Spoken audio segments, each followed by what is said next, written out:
Assalamualaikum warahmatullahi wabarakatuh. Selamat pagi, selamat siang, selamat sore, selamat malam. Tergantung Anda sekarang membuka channel ini jam berapa. Baik, pada kesempatan ini saya ingin bicara masalah digital leader. Ini yang saat ini menjadi permasalahan kita bersama. Bagaimana seorang pemimpin bisa menjadi pemimpin adaptif di tengah transformasi teknologi. Era digital telah merubah cara pandang dan membawa perubahan signifikan dalam cara bisnis beroperasi, berinovasi, berinteraksi dengan pelanggan. Salah satu kunci sukses di era digital ini adalah digital leadership atau kepemimpinan digital. Digital leadership merupakan kemampuan seorang pemimpin dalam mengelola suatu organisasi dengan memanfaatkan teknologi. Terutama dalam menghadapi tantangan transformasi digital, ini bukan hanya tentang penguasaan teknologi, tetapi juga tentang mengintegrasikan teknologi ke dalam sektor pelayanan, baik itu pemerintahan maupun swasta atau bisnis. Semua harus memiliki skill digital leadership atau segera membangun digital leadership secara efektif. Bagaimana kemampuan digital pada leader?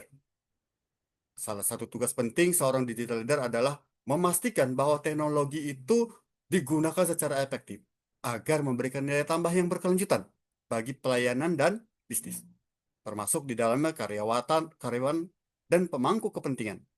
Seorang digital leader harus efektif, harus inovatif. Seorang digital leader harus mempunyai kemampuan kepemimpinan dan pemanfaatan teknologi digital dalam upaya mengarahkan perubahan, menginspirasi, menciptakan inovasi, dan membangun budaya kerja digital.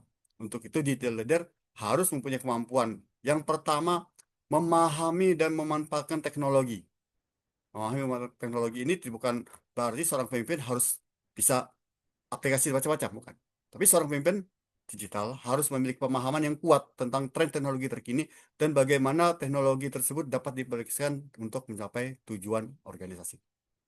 Kemudian yang kedua, mengarahkan transformasi digital. Pemimpin digital harus mampu memimpin organisasi melalui perubahan yang disebabkan oleh teknologi digital, mendorong inovasi, dan memastikan adaptasi yang cepat. Yang ketiga, membangun budaya kerja yang adaptif. Digital leader juga melibatkan pengembangan budaya organisasi yang mendukung inovasi kolaborasi dan kemampuan untuk beradaptasi dengan cepat terhadap perubahan teknologi. Kemudian yang keempat, mengambil keputusan berbasis data. Nah, ini bahayanya. Kalau kita terbiasa mengambil keputusan sesuai selera gue, tanpa data, kacau. Jadi pemimpin digital harus coba menggunakan data yang dihasilkan dari teknologi untuk membuat suatu keputusan yang lebih baik dan strategis.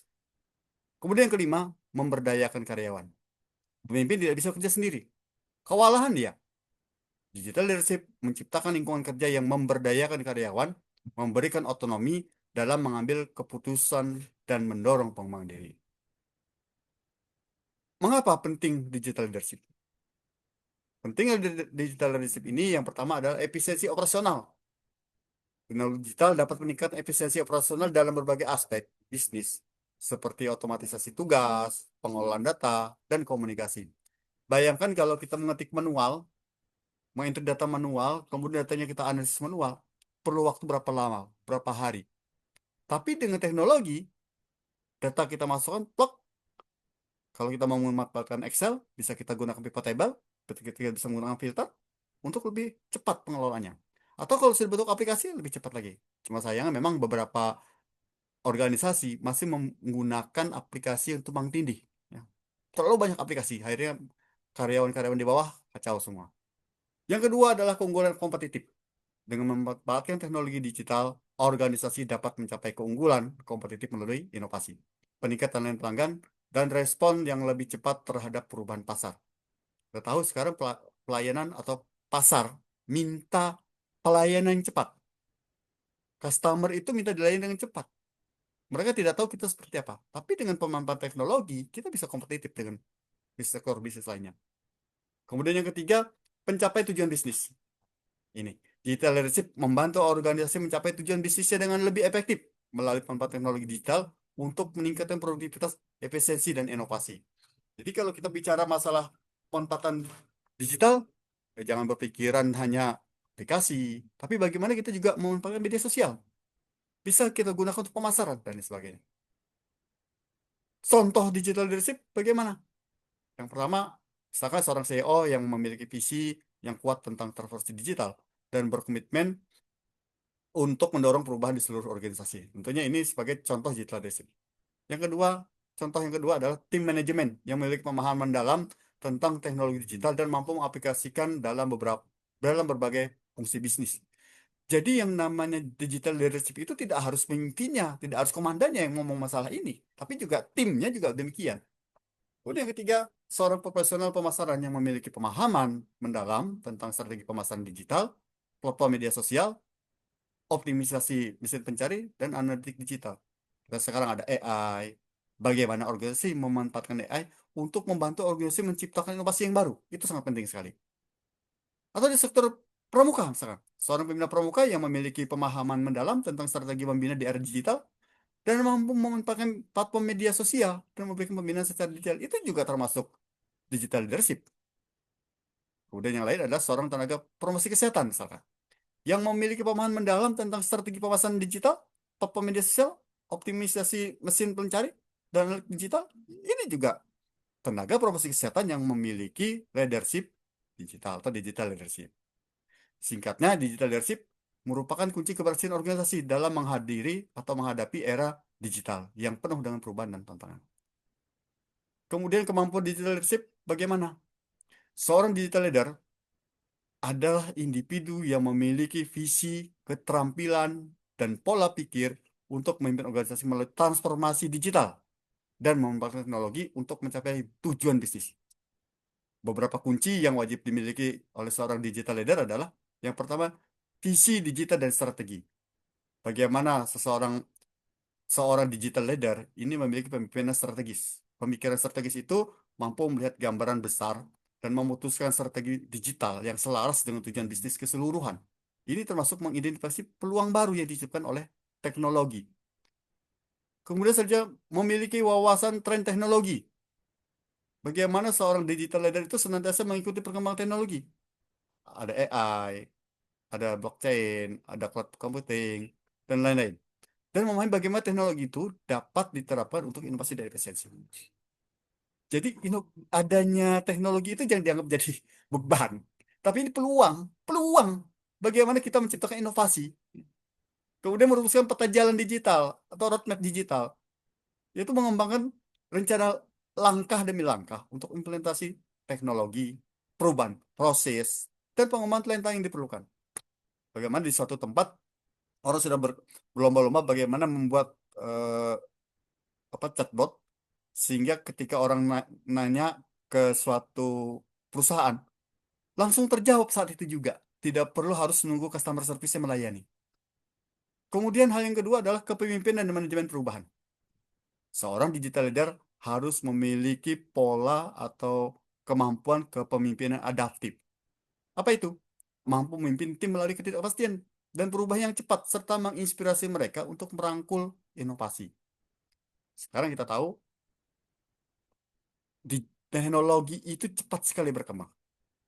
AI sebelum tahun 2020 tidak begitu kelihatan. Tapi setelah masa pandemi, AI begitu sangat cepat. Nah, sekarang bagaimana kita berinovasi dengan memanfaatkan AI itu? Kemudian saja adalah manajemen perubahan efektif. Bagaimana kita memahami dinamika perubahan organisasi dan mampu mengelola resistensi. Jadi di dalam setiap organisasi itu pasti ada orang yang tidak mau berubah. Terbiasa seperti ini, seperti ini, seperti ini. Kita harus bisa mengelola perubahan resistensi itu. Kemudian mengkomunikasikan visi. Kita punya visi ke depan, tapi kalau tidak dikomunikasikan susah. Dan memastikan adopsi teknologi yang lancar. Walaupun mungkin beberapa daerah jaringan atau sinyal bermasalah, harapannya perubahan tetap jalan. Teknologi tetap bisa dimanfaatkan. Kemudian dalam pemimpinan dan manajemen perubahan, bagaimana pemberdayaan karyawan. Seorang pemimpin harus mendorong budaya eksperimen, pembelajaran berkelanjutan, dan memberikan otonomi kepada tim untuk mengeksplorasi solusi digital. Jadi kalau kita selama ini misalkan punya data, data itu tidak ada olahnya, tidak ada gunanya. Maka bagaimana kita memanfaatkan digital ini untuk menjadi solusi terhadap permasalahan kita.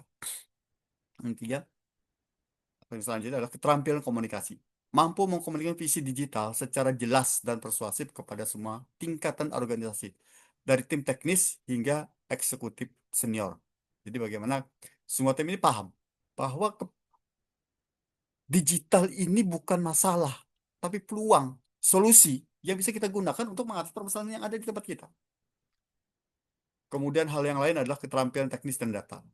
Ini sangat penting.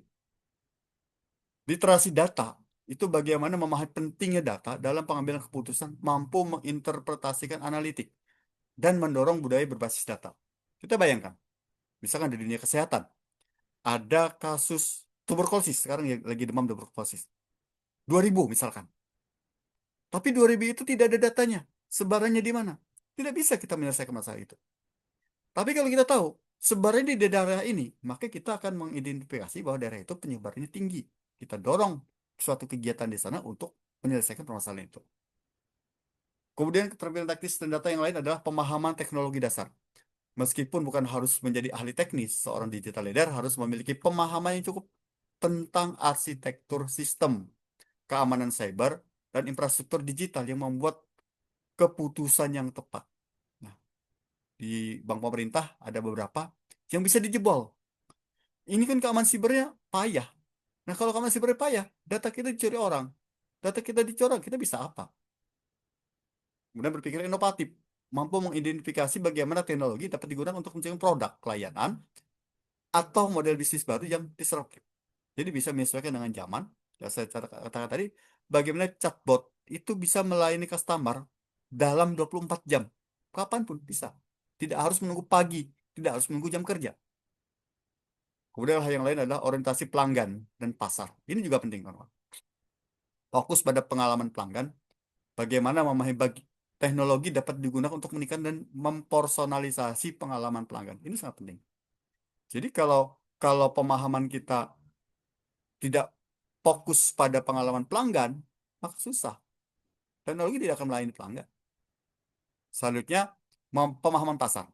Mampu menganalisis lanskap kompetitif digital dan mengidentifikasi peluang untuk membedakan diri. Setiap orang berbeda. Tentu ingin mendapatkan pelayanan yang sesuai dengan karakteristiknya. Teknologi kita bisa manfaatkan untuk itu. Selanjutnya, orientasi pelanggan pasar terkait dengan agility. Kelincahan. Mampu merespon dengan cepat terhadap perubahan pasar dan kebutuhan pelanggan.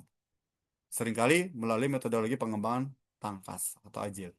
Nah, jadi bagaimana kita melihat pelanggan itu sebagai pangsa pasar kita. Kemudian kita jangan melihat di tempat lain, oh tempat lain biasa saja. Kita sudah lebih bagus dari mereka. Jangan salah, pelanggan yang dilihat adalah bagaimana kita melayani mereka. Memuaskan atau tidak. Kalau tidak, mereka akan lari. Kemudian kolaborasi dan jaringan. Kolaborasi lintas fungsi ini sangat penting untuk mampu memecah organisasi dan mendorong kolaborasi antar departemen IT, ya. Pemasaran operasi dan lainnya yang digunakan untuk mencapai tujuan digital. Jadi kalau tidak ada kolaborasi kita susah. Perlu jejaring, perlu kerjasama. Kemudian membangun ekosistem, mampu berkolaborasi dengan mitra eksternal, startup teknologi, dan penyedia solusi untuk mempercepat inovasi. Jadi kalau kita tidak bisa melakukan sendiri ya, tidak salah ya kita kerjasama dengan pihak luar. Tentunya cari yang sama-sama menguntungkan, win-win solution. Jangan cari yang mahal demi keuntungan bersama, itu susah. Kemudian membangun tim digital untuk apa namanya membuat kemampuan yang menarik, mengembangkan dan mempertahankan talenta dengan keterampilan digital yang dibutuhkan. Singkatnya bahwa di era digital pemimpin bukan hanya harus bisa mengikuti tren, tapi juga mampu menggerakkan perubahan. Digital leader adalah navigator di tengah ombak transformasi. Bukan hanya tahu peta, tapi juga bisa mengarahkan kapal menuju masa depan. Oke? Salam sehat, salam tangguh, selalu bermanfaat, jangan mengeluh. Terima kasih.